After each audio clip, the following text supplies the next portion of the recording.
Donc je vais vous inviter avec moi à ouvrir les Écritures saintes dans l'évangile de Matthieu. Nous allons aller au tout dernier chapitre de l'évangile de Matthieu, vers chapitre 28. Et nous allons lire les versets 18 à 20. Il est écrit: Jésus s'étant approché leur parla ainsi: Tout pouvoir m'a été donné dans le ciel et sur la terre. Allez, faites de toutes les nations des disciples, les baptisant au nom du Père, du Fils et du Saint-Esprit. Et enseignez-leur à observer tout ce que je vous ai prescrit, et voici, je suis avec vous tous les jours jusqu'à la fin du monde. Amen. Très bien, frères et sœurs.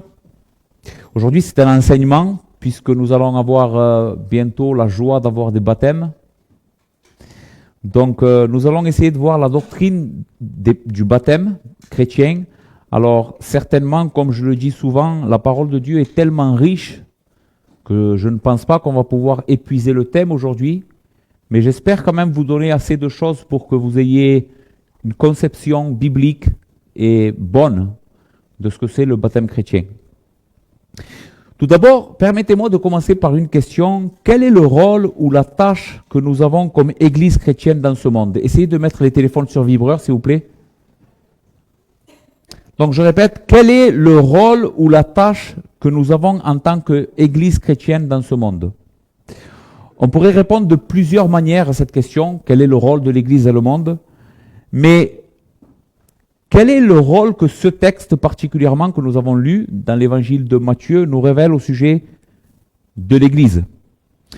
Notre rôle consiste à faire des disciples de toutes les nations dans le monde en les baptisant au nom du Père, du Fils et du Saint-Esprit, et en leur enseignant à garder tout ce que le Seigneur Jésus-Christ nous a laissé dans sa parole.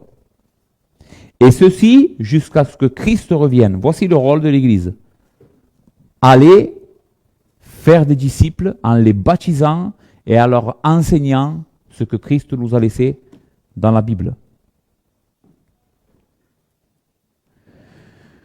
Donc voici, selon la parole de Dieu, en quoi consiste notre vie dans ce monde en tant qu'Église. Servir notre roi et ses intérêts, en faisant tous nos efforts pour que son royaume avance. Maintenant, nous savons très bien que le royaume de Christ n'est pas un royaume terrestre, c'est pas comme un royaume, je sais pas, comme on dirait, c'est pas un pays terrestre, mais c'est un royaume qui est en train de se déployer dans les cœurs des hommes.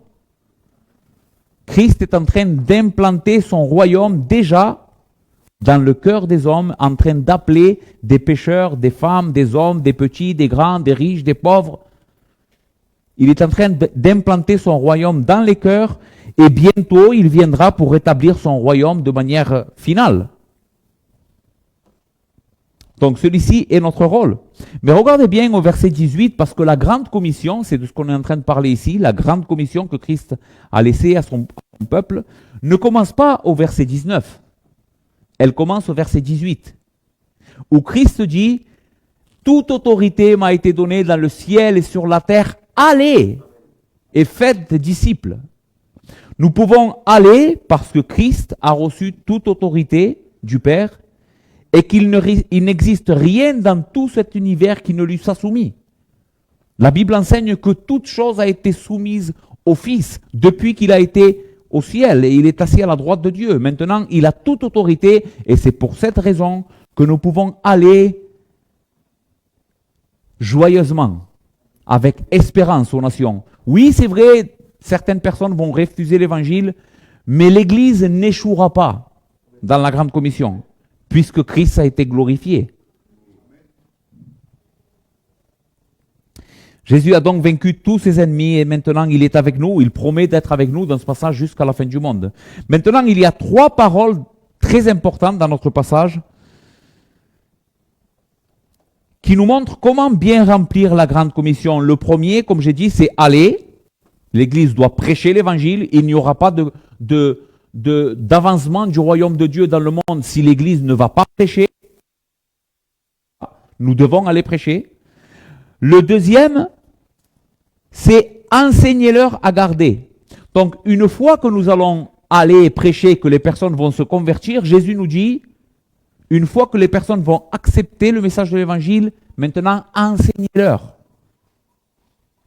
Enseignez-leur la vérité au sujet du royaume, toutes les doctrines de la Bible. Mais entre aller et enseigner-leur, il y a une troisième chose que l'Église doit faire pour bien remplir sa mission, c'est baptiser-les au nom du Père, du Fils et du Saint-Esprit. Les personnes qui auront cru devront être baptisées. Vous le voyez dans le passage? Ok. Donc aujourd'hui, on va essayer de répondre à cette question, qu'est-ce qu'est le baptême? C'est ce que je voudrais faire avec vous ce soir. Plusieurs d'entre nous, nous avons déjà joué quand nous étions enfants, particulièrement ceux qui sont nés dans une culture évangélique. Moi, je me souviens par exemple, on a joué à se faire baptiser ou on baptisait d'autres dans l'eau. Je me souviens que devant chez mon oncle, à la Bricarde, dans le 15e arrondissement de Marseille, mon oncle, tous les étés, il avait une barque qu'il remplissait d'eau et je passais toutes mes journées dans l'eau dans cette barque, avec mes cousins et mes cousines. Et là, combien de fois on n'a pas joué à « Je te baptise au nom du Père, du Fils et du Saint-Esprit ». D'accord? Donc tous, on a fait ça. Cependant, nous sommes tous d'accord pour reconnaître que ce jeu ne constitue pas un véritable baptême. Ok? Malgré qu'il y avait une personne qui nous prenait par le nez et nous mettait dans l'eau et récitait la formule du baptême, ce n'était pas un vrai baptême. Alors, que faut-il pour qu'un baptême soit un véritable baptême aux yeux de Dieu et aux yeux de l'Église? Qu'est-ce qu'il faut? Voici une bonne définition à partir de laquelle je voudrais que nous puissions examiner la doctrine du baptême. Nous allons essayer de décortiquer cette définition et voir dans les Écritures si la définition colle avec ce que la Bible enseigne au sujet du baptême. D'accord? Je lis avec vous la définition, je l'ai affichée. Le baptême, c'est un acte de l'Église qui confirme et symbolise l'union du croyant par la foi avec Christ en le submergeant dans l'eau. C'est aussi l'acte du croyant de se consacrer publiquement à Christ et à son peuple. Par le baptême, l'Église et le croyant sont unis pour rendre témoignage au monde de cette réalité et de la grâce de Dieu en Christ. C'est trop proche, ok. C'est mieux là? Ok. Donc, dans cette définition du baptême, nous voyons que plusieurs choses sont nécessaires pour que nous puissions reconnaître qu'un baptême est réellement un baptême biblique. Il y a au moins 3 choses que je voudrais voir avec vous. Il faut une église locale et de l'eau. D'accord? Il faut une personne qui confesse avoir la foi en Jésus. Et il faut un témoignage. 3 choses. Il faut une église locale, sinon on n'a pas de baptême, et de l'eau, bien sûr. Il faut une personne qui confesse avoir la foi en Jésus, et il faut un témoignage rendu par ce baptême. Ok. Commençons donc par notre premier point. Pour qu'il y ait un véritable baptême, il faut qu'il y ait une église locale. Trop souvent, des personnes qui se sont baptisées parlent et s'identifient plus à la personne qui les a baptisés qu'à l'église que ce pasteur représentait. Qui c'est qui t'a baptisé à toi? Eh ben moi, c'est un tel. Mais jamais on entend, c'est cette église-là qui m'a baptisé. Et ça, vous allez voir que c'est une erreur. C'est une mauvaise compréhension de ce que c'est le baptême. Bien qu'il n'y ait aucun mal à vouloir se faire baptiser par une personne spéciale, parce que peut-être cette personne a été celle que Dieu a utilisée pour nous conduire à la foi, et nous avons une affinité particulière avec cette personne, il n'y a aucun mal à vouloir être baptisé par un certain pasteur de notre Église. Là n'est pas le point. Mais les Écritures ne donnent pas l'autorité à une seule personne de baptiser et ainsi reconnaître que notre foi est une véritable foi. Non. Mais plutôt, la responsabilité et l'autorité pour baptiser a été donnée à l'Église locale. C'est l'Église qui a l'autorité de baptiser les croyants, pas une personne. C'est l'Église. Sauf j'ai mis ici dans mes points, bien sûr, je ne sais pas si cette idée vous est venue, mais imaginez un missionnaire qui part dans un pays qui n'est pas évangélisé, il est le seul chrétien, il arrive, il prêche, et il y a des personnes qui se convertissent, et bien lui, tout seul, représente l'Église dans ce cas-là. Mais voici la seule exception. La seule exception pour qu'une seule personne ait l'autorité de baptiser et donc de reconnaître la foi de cette personne comme authentique, nous allons le voir, c'est quand cette personne, c'est un missionnaire. Dans tous les autres cas, c'est l'Église. L'Église locale qui a cette autorité. Ainsi donc, ce que nous devrions entendre quand une personne témoigne de son baptême, ce n'est pas un tel m'a baptisé, mais plutôt cette Église-là m'a baptisé. Et ce problème existait déjà au tout début de l'Église. Écoutez ce que 1 Corinthiens, chapitre 1, versets 11 à 17 dit. « Car mes frères, c'est Paul qui parle, j'ai appris à votre sujet que par les gens de Chloé qu'il y a des disputes au milieu de vous. Je veux dire que chacun de vous parle ainsi. Moi, je suis de Paul, et moi d'Apollos, et moi de Céphas, et moi de Christ. Christ est-il divisé? Paul a-t-il été crucifié pour vous, ou est-ce au nom de Paul que vous avez été baptisés? Écoutez bien maintenant, je rends grâce à Dieu de ce que je n'ai baptisé aucun de vous excepté Crispus et Gaius, afin que personne ne dise que vous avez été baptisés en mon nom. J'ai encore baptisé la famille de Stéphanas, du reste je ne sache pas que j'ai baptisé quelqu'un autre personne. Ce n'est pas pour baptiser que Christ m'a envoyé, c'est pour annoncer l'évangile, et cela sans la sagesse du langage, afin que la croix de Christ ne soit pas rendue vaine. Bien sûr que Paul observez ce commandement, allez prêcher et baptisez-les. Mais il dit, mon rôle en tant que prédicateur, mon autorité, ce n'est pas baptiser. Cette autorité appartient à l'Église. Ok, mes frères, Dieu n'a pas donné l'autorité d'administrer le baptême à une personne isolée, mais plutôt à une institution qu'il a lui-même créée, à laquelle il a délégué son autorité afin d'être son représentant sur la terre. Je répète cette phrase parce qu'elle est importante. Dieu n'a pas délégué son autorité à une seule personne pour baptiser les personnes, mais il l'a délégué à une entité, on pourrait dire, mais on pourrait dire aussi, comment j'ai dit ici moi, une institution. L'Église est une institution créée et formée par Christ lui-même. Et c'est à cette institution que Jésus délègue son autorité pour faire des disciples et les baptiser. Mal comprendre cette réalité, c'est déjà commettre une erreur dans notre compréhension de ce que c'est ou ce que représente le baptême.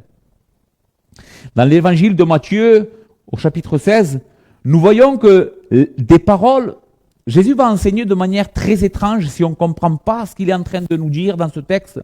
Ce qu'il dit particulièrement à ses disciples, vraiment, on passe à côté parce que c'est un peu étrange comment parle Jésus. Écoutez ce que le texte dit. Matthieu 16, verset 17 jusqu'au verset 19, il est écrit, Jésus, reprenant la parole, lui dit, « Tu es heureux, Simon, fils de Jonas, car ce ne sont pas la chair et le sang qui t'ont révélé cela, mais c'est mon Père qui est dans les cieux. Et moi, je dis que tu es Pierre. Et que sur cette pierre je bâtirai mon église, et que les portes du séjour des morts ne prévaudront point contre elle. Je te donnerai les clés du royaume des cieux.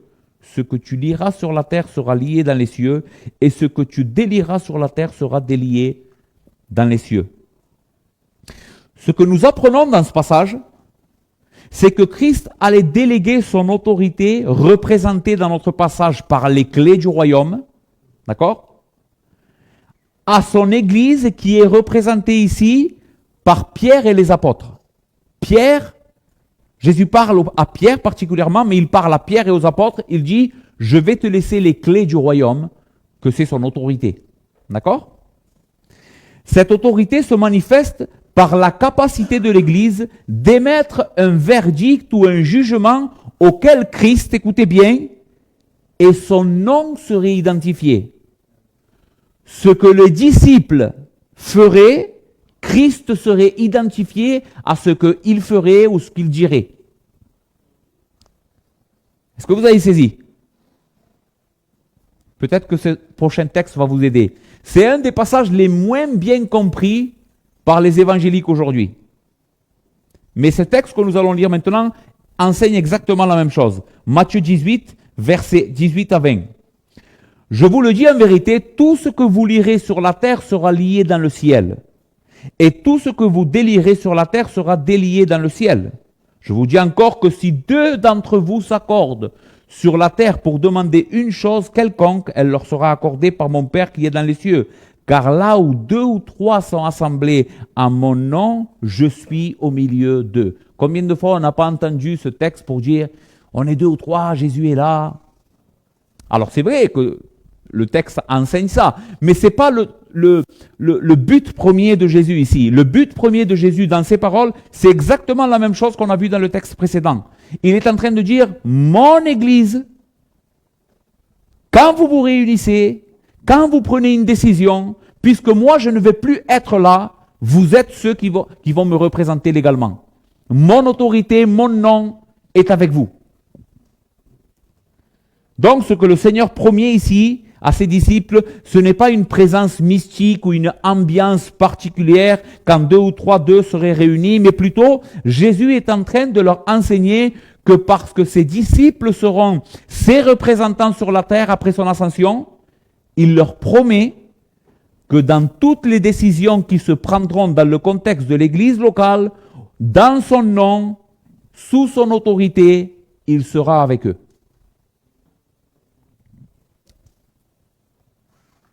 Ainsi, pourquoi avons-nous besoin d'une Église pour se faire baptiser? Car l'Église est la seule, et je dis bien l'Église, pas un pasteur, l'Église est la seule sur la terre qui possède l'autorité déléguée de Christ pour déclarer si la foi d'une personne est véritable ou non. Si cette personne qui va se faire baptiser est citoyenne du royaume ou il ne l'est pas. Je ne vais pas perdre mon temps à vous donner d'autres exemples, mais je crois que vous avez compris. Qui est-ce qui peut dire cette personne est un véritable croyant? On le déclare croyant par le baptême et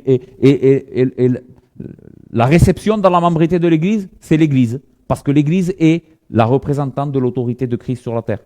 C'est elle qui peut émettre un verdict et dire si une personne est véritablement croyant. Ça va? Vous avez compris ce premier point? Ok, il est très important. Donc maintenant, revenons à notre définition du baptême. Le baptême, c'est un acte de l'Église qui confirme et symbolise l'union du croyant par la foi avec Christ en le submergeant dans l'eau. Par l'acte du baptême, une Église locale confirme et symbolise qu'une personne s'est réellement unie à Christ par la foi en se détournant de ses péchés à la mort et à la résurrection de Christ.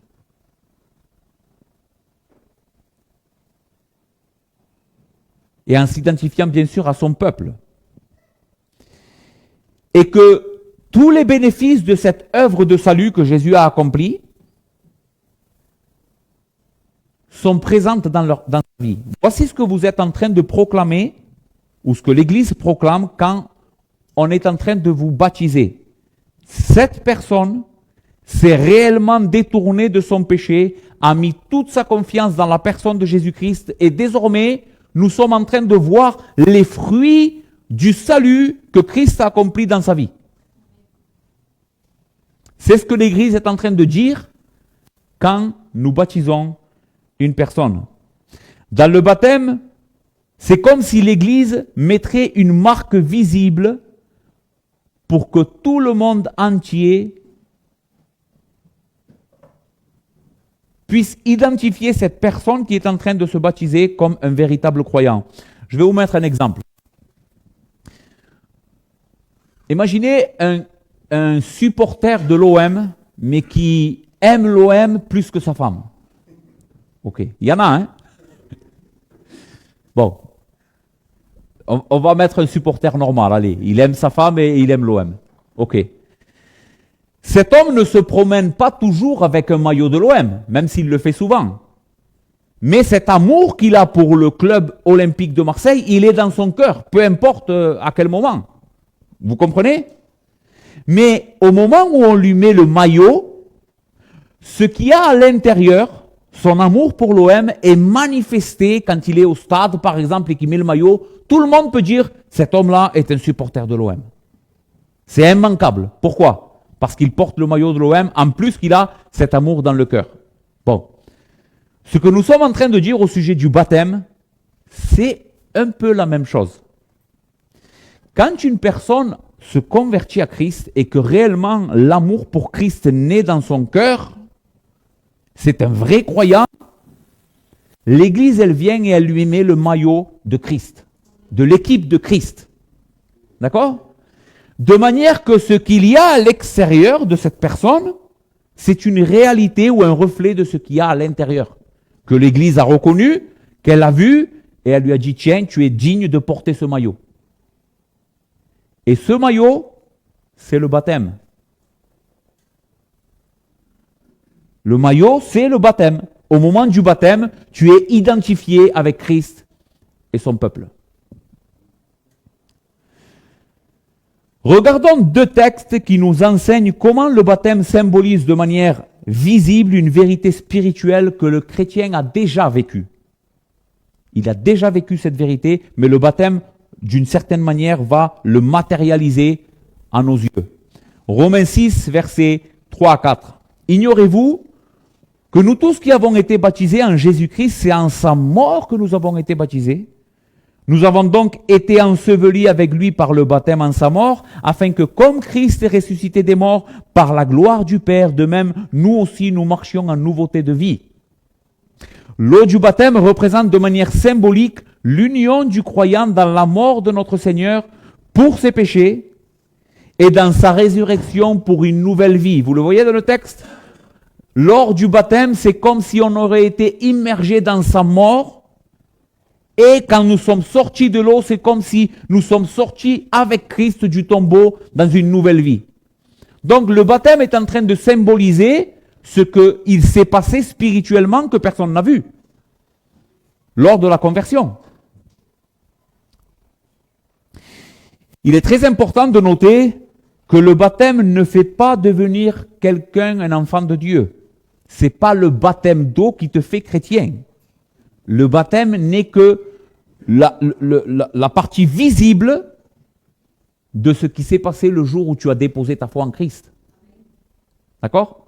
Pourquoi je dis ça? Pourquoi c'est important de dire ça? Parce que l'Église catholique croit dans le salut baptismal. Quand quelqu'un se baptise, il est sauvé. Il est né de nouveau. Mais la Bible n'enseigne pas ça. On baptise quelqu'un qui est déjà sauvé et qui était né de nouveau avant ce baptême. Et le baptême est là pour juste rendre visible cette réalité spirituelle.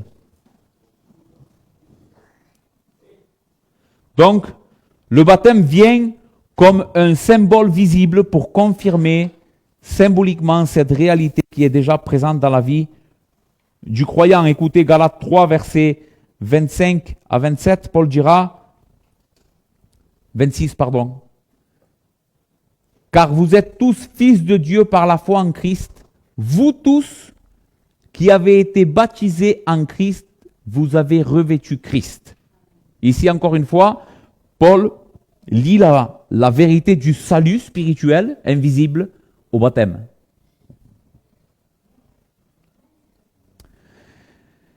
Ok, maintenant, la manière comment l'Église administre cette ordonnance du Seigneur, c'est par l'immersion dans l'eau. Pas par aspersion. Santi.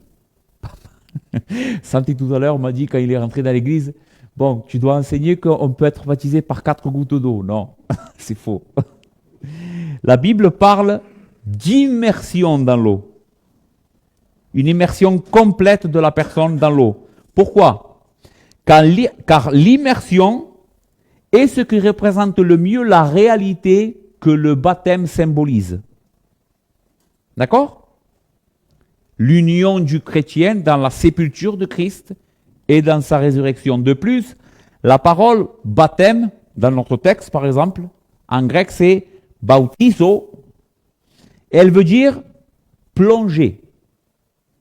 Elle veut dire immerger, submerger. Donc l'idée vraiment de cette parole, c'est pas simplement 4 gouttes d'eau qui tombent sur la personne, c'est toute la personne entière doit être mise sous l'eau et ensuite ressortir de l'eau complètement.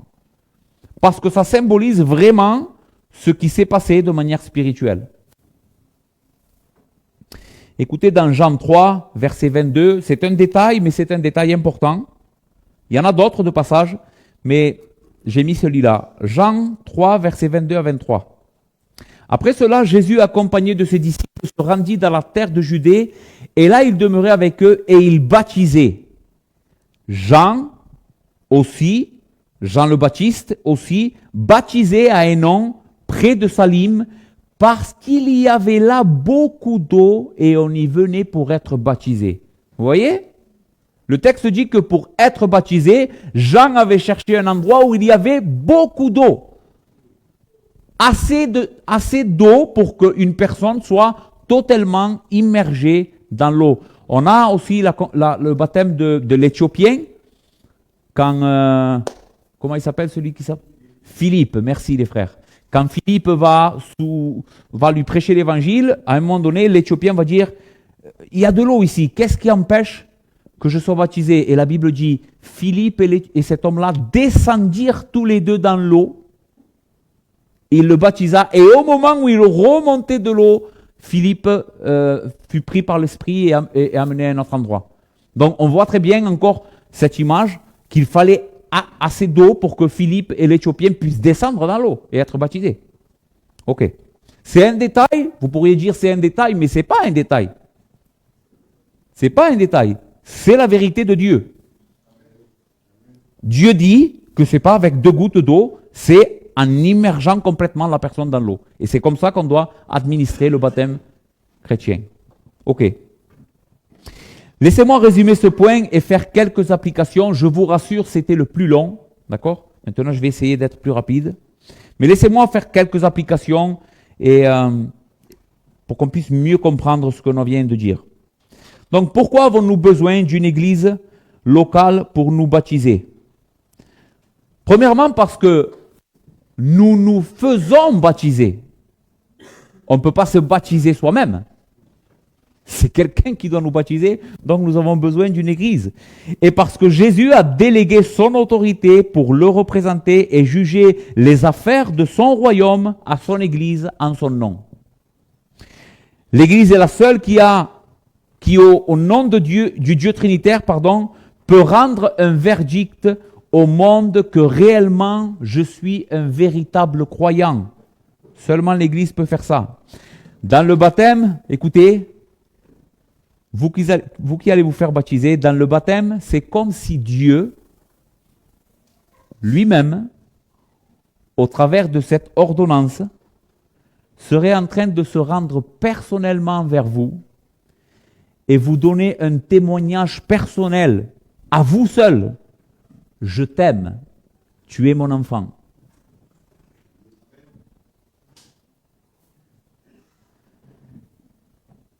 Et pour sceller cet amour, pour vous rendre témoignage que cet amour est réel, il est vrai, il va vous mettre le sceau sur vous. Celui-ci est mon enfant.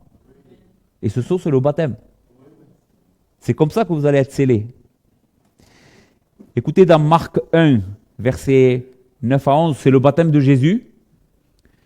Mais Dieu, depuis que toute personne est en Christ, il rend exactement le même témoignage. Même si ce témoignage ne se fait plus entendre à nos oreilles, comme c'est le cas ici dans notre passage, mais parce que tu es en Christ et que ce jour-là, cette réalité va se faire visible, crois-le, Dieu est en train de te dire « Je t'aime, mon enfant, comme j'aime Christ ».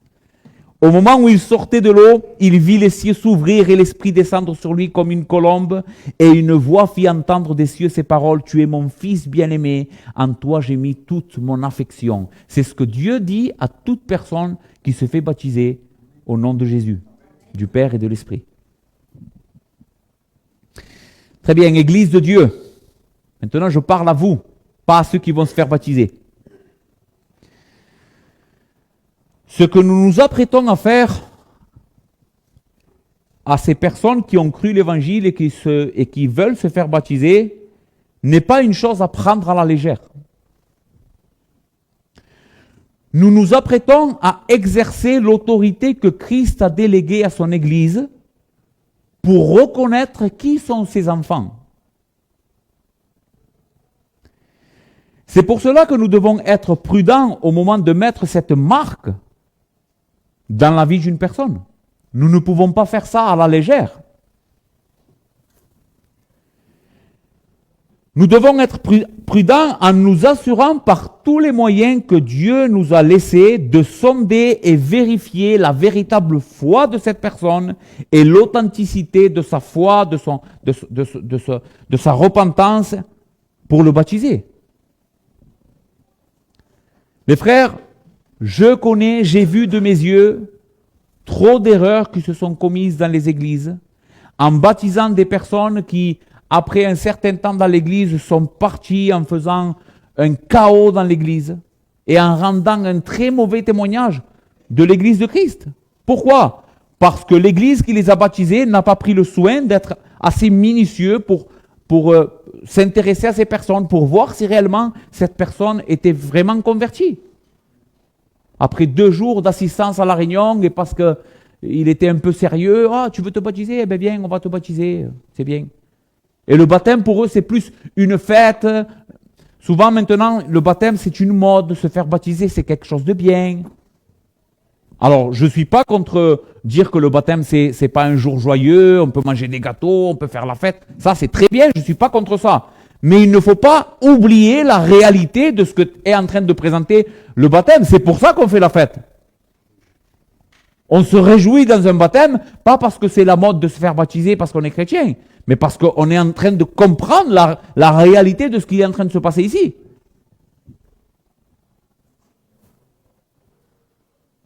Comment est-ce qu'une église peut s'assurer de la véritable foi et de la vie spirituelle d'une personne avant de la baptiser? Comment est-ce qu'elle peut faire? Tout d'abord, il faut savoir, les frères, il faut savoir que nous allons commettre des erreurs. C'est pas parce que je suis en train de dire ici que nous devons faire attention qu'on ne va jamais expérimenter l'erreur de baptiser quelqu'un qui n'était pas vraiment converti. Je vous le dis d'avance, on va le faire. Mais notre devoir en tant qu'Église de Christ, c'est de faire tout notre possible, tout ce qui est dans nos moyens, pour ne pas commettre ces erreurs. Ok, comment est-ce qu'on peut vérifier si si cette personne qui veut être baptisée est véritablement un croyant? Premièrement, il faut s'assurer que cette personne ait compris l'évangile bibliquement, qu'il ait mis sa foi non pas dans un Dieu qu'elle s'est imaginé ou un évangile qu'il s'est fabriqué lui tout seul, mais dans ce que ce livre enseigne au sujet de Dieu, de Jésus, de l'homme, du péché, de la repentance, de la foi. Il faut s'assurer que la personne qui veut se baptiser ait compris l'évangile et ait mis sa foi dans cet évangile. Donc ça, c'est la première chose à faire. Avant tout, baptiser quelqu'un qui a compris l'évangile et qui maintenant proclame l'évangile et met sa foi dans cette vérité. La deuxième chose à regarder, si cette compréhension de l'évangile est en train de le transformer. Parce que si cette personne a très bien compris l'évangile, mais continue à vivre exactement la même vie qu'il avait avant de comprendre l'évangile, qu'est-ce qu'il a fait cet évangile? À part lui gonfler la tête? Rien du tout. Parce que l'évangile est une puissance de Dieu pour sauver les hommes. Ce n'est pas simplement un message qu'on peut bien connaître, c'est une puissance de Dieu qui transforme, qui change complètement la personne. Donc on doit s'assurer que cette personne, non simplement a cru l'évangile, mais que maintenant elle se repent de son péché au moment de sa conversion, mais tout au long de sa vie. C'est une vie de repentance. Elle marche dans la repentance jusqu'à ce que Jésus revienne. Troisièmement, nous devons nous assurer que cette personne ait un réel amour pour Christ et son peuple. Ce sont les 3 outils, je pourrais vous le dire comme ça, 3 outils que Dieu nous donne pour essayer d'examiner la foi de quelqu'un et sa véracité. Une vraie conversion se voit par une bonne compréhension de l'évangile, une vie qui change, une vie de repentance, un amour pour Christ et son Église qui est réel. C'est-à-dire un amour qui se préoccupe de l'Église. C'est une personne qui aime l'Église, pas seulement de mots, mais avec des œuvres, avec des actes. L'Église aujourd'hui compte pour elle. C'est pas quelque chose qu'elle range dans un coin de sa vie. Non, l'Église est sa vie. Paul dit, je ne vous demande pas de sortir du monde. C'est pas ça. Je sais qu'on a de la famille et que les personnes qui vont se faire baptiser, vous avez une vie. Mais à partir du moment où vous professez foi en Christ, l'Église, parce que c'est l'Esprit de Dieu qui fait ça en vous, doit prendre une place très grande dans votre vie. Dans votre argent, dans votre temps, dans votre énergie, dans vos prières, dans toute votre vie, l'Église est présente. Si l'Église n'est pas présente, j'en dis, comment est-ce que quelqu'un qui croit en Dieu, il le dit comme ça, et il voit son frère dans le besoin, il dit, chauffe-toi et tu vas bien. L'amour de Dieu peut-il demeurer dans la vie de cet homme? L'apôtre Jean dit non. Si je suis véritablement chrétien, je m'intéresse aux frères. Je me préoccupe pour les frères et je me préoccupe pour l'Église. Ok, ça va? Ok. Bon, on va voir le deuxième point, peut-être le troisième point, on va le laisser. Ça va être plus rapide le deuxième point, mais il est important aussi. Le deuxième point, c'est il faut une personne qui confesse avoir foi en Jésus-Christ, donc un croyant. Nous avons dit il faut une église locale et il faut quelqu'un qui croit. Dans le baptême, Dieu parle au travers de l'église aux croyants et au monde pour donner témoignage de la foi authentique de la personne. C'est Dieu qui est en train de rendre témoignage à cette personne et au monde que cette personne est réellement croyant. Dieu et l'Église rendent témoignage aux croyants et au monde que cette personne est réellement un citoyen du royaume, un enfant de Dieu, quelqu'un qui a hérité de la vie éternelle. Mais quel est le message que le croyant ou celui qui se fait baptiser proclame en se faisant baptiser? Vous qui allez vous faire baptiser. L'Église et Dieu au travers de l'Église, c'est mieux dit, Dieu au travers de l'Église est en train de vous dire, je t'aime et je te reconnais comme mon enfant et je te mets le sceau du baptême. Mais qu'est-ce que vous allez dire dans ce baptême? Eh bien, notre définition du baptême le dit. C'est aussi l'acte du croyant de se consacrer publiquement à Christ et à son peuple. C'est le message que vous allez proclamer lorsque vous allez passer par les eaux du baptême. Par ce baptême, je déclare que je me consacre à Christ et à son peuple. Au travers du baptême, le croyant ne parle pas qu'au monde, mais aussi à Dieu et à son peuple. Vous allez donner un message à Dieu et à son peuple, premièrement, dans le baptême. Parce que souvent j'ai entendu ça, la définition du baptême que la majorité des personnes donnent, c'est ça. Pourquoi tu te fais baptiser? Parce que je veux dire au monde, je veux m'identifier au monde comme étant un croyant. C'est vrai. Mais le baptême, c'est pas ça en premier lieu. Le baptême, quand vous vous faites baptiser, d'abord vous parlez à Dieu et à son peuple. Qu'est-ce que vous allez dire à Dieu et à son peuple? Eh bien, vous allez dire au Seigneur que vous vous soumettez à cette ordonnance que le Seigneur a donnée à son peuple et vous vous identifiez à Christ et à son peuple en proclamant un message de soumission et d'allégeance à Christ comme son Seigneur. Par le baptême, le croyant rend public son identification avec Christ. Écoutez Acte 3, verset 41. Ceux qui acceptèrent la parole furent baptisés, et en ce jour-là, le nombre des disciples augmenta d'environ 3000 âmes. Question. Que firent les personnes qui acceptèrent la vérité de l'Évangile? Qu'est-ce qu'elles ont fait? Elles se sont fait baptiser. En d'autres mots, elles ont fait un pas en avant. Elles sont sorties de la multitude anonyme. Il y avait une grande multitude là, Pierre va prêcher, et tous ceux qui réellement s'étaient convertis, ok, moi je m'identifie. Comment ils l'ont fait? En se faisant baptiser.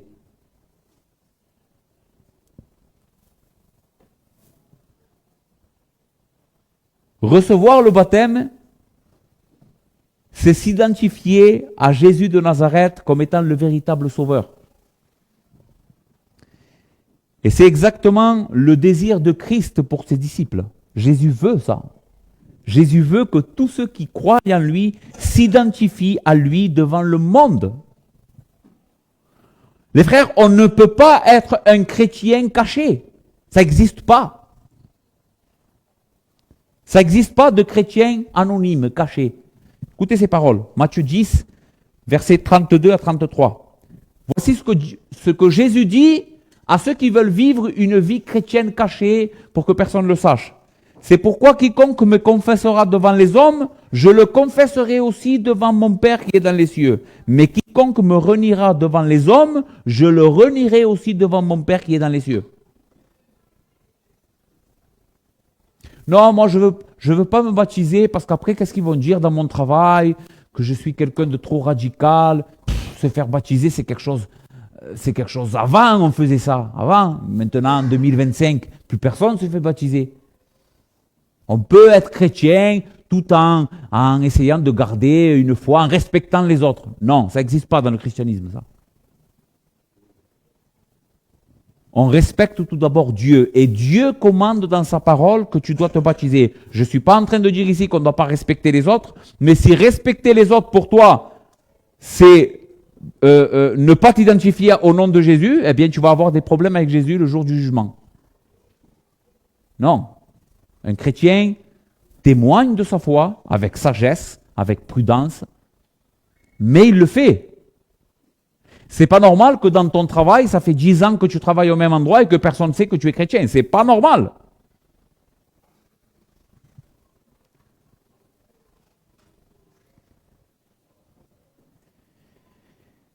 Écoutez bien, vous qui êtes candidat au baptême,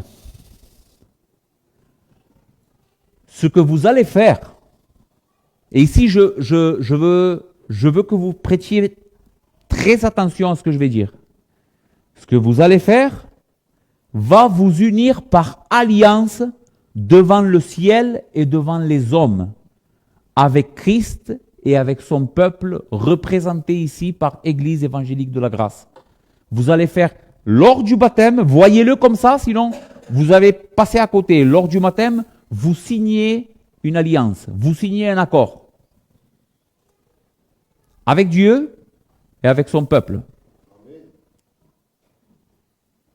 Et cette union est quelque chose à laquelle Dieu apporte beaucoup d'importance. Pour Dieu, c'est quelque chose de très, très, très important. Donc voyez-le comme ça. 1 Pierre, chapitre 3, verset 21. Cette eau, en parlant du baptême, est une figure du baptême qui n'est pas la purification des souillures du corps, mais l'engagement d'une bonne conscience envers Dieu et qui maintenant vous sauve, vous aussi, par la résurrection de Jésus-Christ. La phrase « l'engagement d'une bonne conscience », qui est traduite en français, dans le grec, elle est très difficile à interpréter ou à mettre en français. C'est très difficile, vraiment. Et cette phrase peut vouloir dire deux choses, ou elle a deux sens. Soit c'est une pétition, c'est-à-dire une demande à Dieu, c'est l'engagement d'une bonne conscience, soit c'est une pétition, quelque chose que la personne qui se fait baptiser est en train de demander à Dieu, soit c'est une promesse que cette personne est en train de faire à Dieu. Ok. Vous savez quoi? Moi, personnellement, je ne me mets ni d'un côté ni de l'autre. Je crois que le baptême, c'est les deux choses. Lors du baptême, la personne est en train de faire deux choses. Elle est en train de demander quelque chose à Dieu par ce baptême et elle est en train de promettre quelque chose à Dieu par ce baptême. Quelle est la pétition? Qu'est-ce que demande la personne qui se fait baptiser?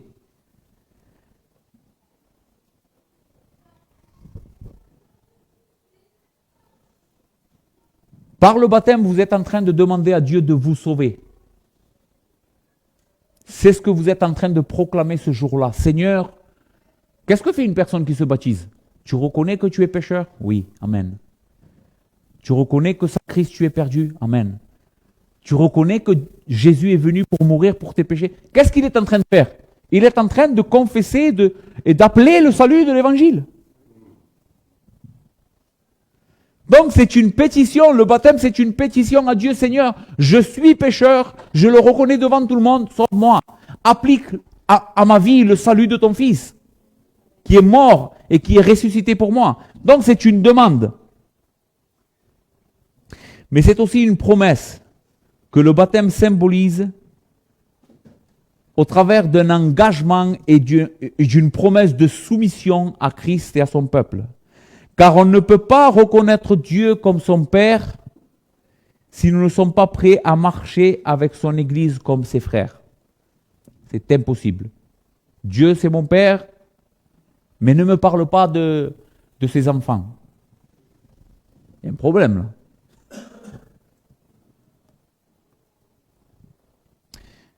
Un dernier passage, frère, et on va finir. Pourquoi je dis que c'est important? Cette réalité de l'union au travers du baptême avec le peuple de Dieu, parce que la Bible le dit, écoutez dans 1 Corinthiens chapitre 12, versets 12 à 13. Car comme le corps est un et a plusieurs membres, et comme tous les membres du corps, malgré leur nombre, ne forment qu'un seul corps, ainsi en est-il de Christ. Nous avons tous en effet été baptisés à un seul esprit pour former un seul corps, soit juif, soit grec, soit esclave, soit libre, et nous avons tous été abreuvés d'un seul esprit. Le baptême est en train de témoigner d'une réalité de votre union avec le corps mystique de Christ qu'on ne voit pas, mais qui est son Église. Nous sommes réellement un corps qui appartenons les uns aux autres. Et lors du baptême, donc, vous êtes en train de demander le salut et vous êtes en train de promettre à Dieu, je vais marcher. Seigneur, je vais marcher dans l'obéissance à ta parole, dans la communion fraternelle, dans la soumission. Quand mes frères vont venir me reprendre et me dire et m'exhorter, je vais être quelqu'un de doux et humble. Parce que ce peuple et ton peuple, ce sont mes frères, ce sont ta famille, et c'est à eux que je m'unis à travers de ce baptême. C'est pour cela, frère, que le baptême, c'est l'entrée dans l'église. Le jour du baptême, c'est le jour où vous rentrez dans l'église en tant que membre. C'est la porte de l'église, c'est le baptême. Amen.